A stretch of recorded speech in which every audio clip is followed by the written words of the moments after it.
বিসমিল্লাহির রহমানির রহিম। আসসালামু আলাইকুম। সবাই কেমন আছো? আশা করি আল্লাহর অশেষ রহমতে সবাই খুব ভালো আছো।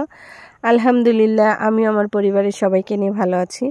নতুন আরেকটি ব্লগ শুরু করেছি, আশা করি তোমাদের ভালো লাগবে। আর ভালো লাগলে অবশ্যই ছোট্ট একটা লাইক দিয়ে ভিডিওটি দেখা শুরু করবে। তো ভিডিও দিতে পারছি না, একটু সমস্যার জন্য চেষ্টা করছি, তাও সময়ের জন্য দিতে পারছি না। তো এদিকে কিন্তু আমি শুরুতেই কেক তৈরি করা শুরু করে দিয়েছি, যেহেতু আমাদের অনেক বড় একটা প্রোগ্রাম। আর সেই প্রোগ্রামের কেকের অর্ডার কিন্তু আমিই পেয়েছি, আলহামদুলিল্লাহ।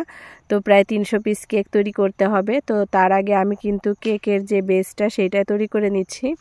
তো আমি প্রথমে বড় যে কেকগুলো সেগুলো তৈরি করে নিচ্ছি, তারপরে এখান থেকে কেটে কেটে ছোট করে তারপরে আমি বক্সিং করব। আর কিভাবে করব সেটাও তোমাদের সাথে ইনশাল্লাহ শেয়ার করব। তো ভিডিওটি দেখতে থাকো। তো এখানে আমি কেক তৈরির জন্য প্রায় 8টা ডিমের কেক তৈরি করে নিচ্ছি, যাতে এখান থেকে 2টো কেক আসবে। আর এভাবে কিন্তু আমি প্রায় 20টার মতো বড় বড় কেক তৈরি করব। আর সেখান থেকে আমি ছোট ছোট করে কেক কেটে নিব। তো প্রথমে আমি এখানে ভ্যানিলা কেক তৈরি করেছি, অরেঞ্জ ফ্লেভার। তারপরে এখানে তৈরি করেছি আমি চকলেট ফ্লেভার। এগুলো প্রায় কয়েক রকমের টেস্টের কেক তৈরি করেছি। তো এখানে এই যে আমি কিন্তু বাটিতে দিয়ে তারপরে ওভেনে দিয়ে দিব।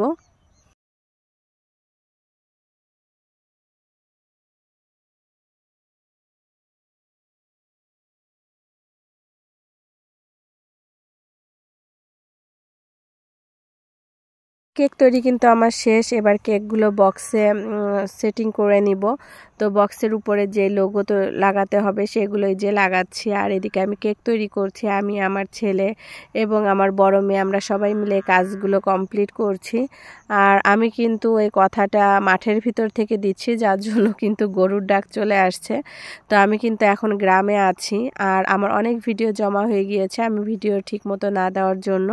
তো ইনশাল্লাহ চেষ্টা করব প্রতিদিন ভিডিও দেওয়ার জন্য। আর এই যে দেখো, প্রায় 300 পিস কেক কিন্তু আমার তৈরি করা কমপ্লিট হয়ে গেছে। আর কেক নিয়ে কিন্তু আমি বের হয়ে পড়েছি আমাদের প্রোগ্রামের উদ্দেশ্যে। তো আমরা আজকে যাচ্ছি বেরিবাদে, তামান্নার পাশে যে রিসোর্টটা আছে ওখানে আমরা যাচ্ছি। রিসোর্টের নামটা আমার সঠিক মনে নেই। তো আমি, আমার ভাস্তি, আমার ছেলে মেয়ে আর তোমাদের ভাইয়া কিন্তু আগেই ছিল, যেহেতু ওরা কয়েক বন্ধু মিলেই কিন্তু এই প্রোগ্রামের কাজটা হাতে নিয়েছে। তো সেই জন্য তারা খুবই ব্যস্ত আছে। তো ড্রাইভারকে পাঠিয়ে দিয়েছে আমাদেরকে নিয়ে যাওয়ার জন্য। সেই জন্য ওই যে আমরা পরে যাচ্ছি, আর সকালে যে আমরা নাস্তা খেয়ে নিব। তো এই তো আমরা কিন্তু চলে এসেছি, আর এখানেই কিন্তু আমাদের প্রোগ্রামটা শুরু হয়েছে। তোমাদের ভাইয়া এসে আমাদের রিসিভ করে নিয়ে যাচ্ছে। তো এখানে এসে তারপরে দেখলাম যে অলরেডি অনেকেই খাওয়া দাওয়া শেষ করেছে, আমরাই লেট করে ফেলেছি। তো এবার আমরা সকালে নাস্তা খেয়ে নিব। আর আমাদের সকালে নাস্তা কিন্তু ছিল খিচুড়ি আর ডিম সিদ্ধ ছিল, এটা দিয়ে আলহামদুলিল্লাহ সকালে নাস্তাটা কমপ্লিট করব। তো এই যে আমি কিন্তু বাইরে বসে খাইনি, আমাদের যে একটা রুমের ব্যবস্থা করেছিল, যেহেতু আমি একটু পর্দা করছি তো চেষ্টা করছি এটা ধরে রাখার জন্য। তো সেই জন্য তোমাদের ভাই আমাদেরকে ওই রুমে পাঠিয়েছে খাওয়ার জন্য। ওখান থেকে খাওয়া দাওয়া করে বাচ্চাদের এখানে দৌড় প্রতিযোগিতা ছিল, আর সেখান থেকে আমার ছেলে যে গিফট পেয়েছে তো সেটাই দেখছিলাম। সে তো মহা খুশি, বাচ্চাদের দৌড় প্রতিযোগিতায় সে গিফট পেয়েছে। কিন্তু ওদের থেকে যে বড় লেভেলের বাচ্চারা আছে ওরা দৌড়াচ্ছে, ওরাও গিফট পেয়েছে। তো এই যে আমার ভাস্তি তুবা, ওরাও গিফট পেয়েছে। এখন ভাবিদের পিলো পাচিং খেলা হবে। আর পিলো পাচিং খেলায় কিন্তু শুধু ভাবিরা না, এখানে ভাবি, বড় আপু এবং আপুদের মেয়েরাও ছিল। তো আমরা সবাই মিলে খেলাধুলা করতেছি। আর আমি কিন্তু একটু লেটে বাদ পড়ে গিয়েছে, আমার আগে যে ভাবিগুলো পরিচিত ছিল তারা বাদ হয়ে পড়েছে। তো যাই হোক, মন খারাপের কিছু নেই, এখানে কিন্তু সবার জন্য সান্ত্বনা পুরস্কার আছে। তো যে ফার্স্ট, সেকেন্ড, থার্ড হয়েছে তাদের জন্য তো স্পেশাল পুরস্কার থাকবেই।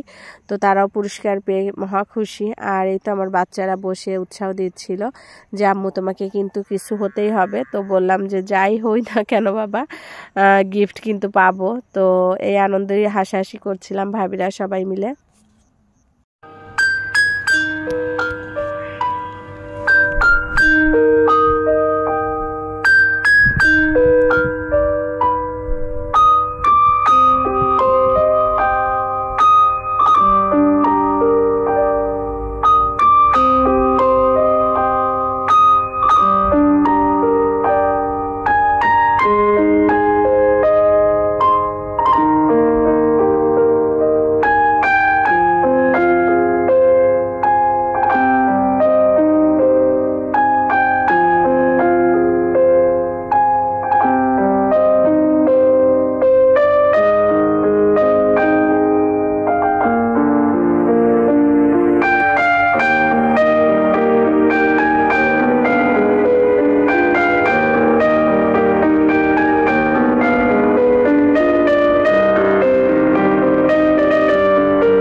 হয়ে গেছে, এত ছোট হলে মানে ডিজাইন কষ্ট, একটু ফাঁকা হতে হবে।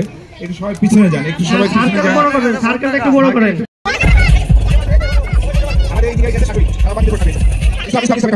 আমি ওই শারদাবাকে অনুরোধ করতেছি তার মেয়ের পুরস্কার নিচে হাতে দেওয়ার জন্য। ফার্স্ট হয়েছে, এই পুরস্কার দিয়ে দেব। শাহাবুদ্দিন জি, পুরস্কার দাও। মায়ের হাতে মেয়ের পুরস্কার, এর চেয়ে সুখের কিছু হতে পারে না আমার মনে হয়।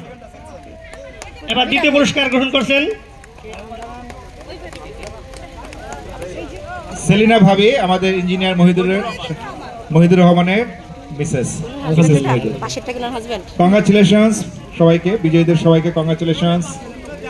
এবার বিশেষ আকর্ষণ, আসলে এরকম সিচুয়েশন খুবই কম হয়, যেহেতু ভাবে না উচ্চ বিদ্যালয়ের সপ্তম শ্রেণীর ছাত্রী, আমাদের ইঞ্জিনিয়ার শাহনাজের মেজো মেয়ে, ছোট মেয়ে। এখন সোহানা পুরস্কার নিচ্ছে তার মায়ের হাত থেকে। অভিনন্দন সোহানাকে। অপূর্ব দৃশ্য, অপূর্ব দৃশ্য, মায়ের হাত থেকে। আসেন, ইসলাম জেল স্যার